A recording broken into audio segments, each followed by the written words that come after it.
सगळीकडे योजना राबवताय, महिलांना हाफ तिकीट देताय, लाडकी बहीण योजना देताय, मग आम्ही तुमच्या बहिणी नाहीत का?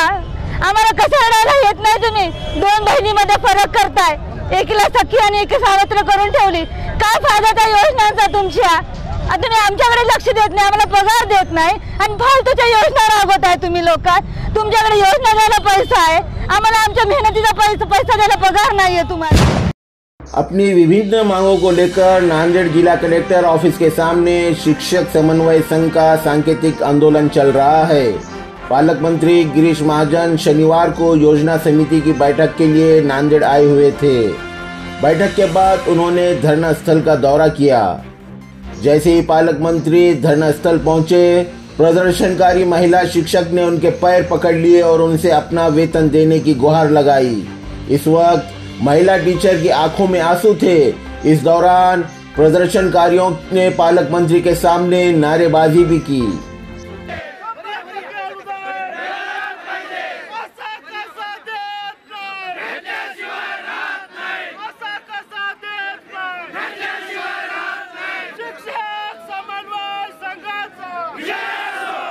आज 8 दिवस झाले आम्ही इथे आंदोलन लावलेलं आहोत.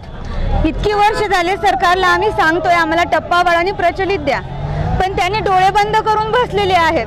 आम्ही अक्षरशः भर पावसामध्ये उभे आहोत. आम्ही मागून तरी काय मागितलं त्यांना? फक्त आम्हाला ह्या वर्षीचा टप्पा आणि प्रचलित धोरण लागू करा, पण तरी कोणी आमच्याकडे लक्ष देत नाहीयेत. आम्ही कुठे जायचं आणि कुठे भीक मागायची हा विषय आला. शेवटी काल आम्ही रस्त्यावर भीक मागितलो. आज आम्ही बाईले की घरावर रस्त्यावर भीक मागतोय, तरी आमच्याकडे कोणीही बघत नाहीयेत. आज मला त्यांना एवढीच विनंती होती, मी जे त्यांचे पाय धरले याच्यासाठी होते की आम्ही कुठे जायचं, आम्हाला फक्त दरवाजा सांगा. तुम्ही पैसे देऊ शकत नाही तर आम्हाला शेवटी सांगा. शेवटी जीव दिल्याशिवाय पर्याय नाहीये. मला शिक्षण मंत्री आणि पालकमंत्री सगळ्या मंत्र्यांना एकच निवेदन करायचं आहे, तुम्ही आमच्याकडे किती दिवस डोळे बंद करणार आहात? शेवटी इतक्या दिवस मी बोलते, कुणी लक्ष देत नाहीयेत माझ्याकडे. मला आज रडल्याशिवाय पाय पडल्याशिवाय पर्यायच नव्हता. मला त्यांना एकच सांगायचंय, आता एकच दिवस आला, मला शेवटचा मार्ग, जीव दिल्याशिवाय पर्याय नाहीये. जगायचं कसं जगायचं आम्हाला तुम्ही सांगा सगळेजण. त्याने फक्त देतो देतो म्हणतायत. दिवाळीला आझाद मैदानला पण म्हणले देतो, आता 12 तारखेला सुद्धा म्हणले आम्हाला अधिवेशनामध्ये देतो. अरे बाबा देतो देतो, फक्त देतो काय? मग मी पण म्हणते देतो. तुम्ही आम्हाला तोंडाने बोलू नका, आम्हाला फक्त GR द्या. आणि मागून मागून काय मागितलं? पैसे नाहीत ना तुमच्याकडे, मग आम्हाला निदान 1 महिन्याचा तरी पगार द्या ना. विधानसभा आलेली आहे, इलेक्शन आलेलं आहे, पुढचं आम्हाला माहित नाही काय आहे, उद्या भविष्य माहिती नाही.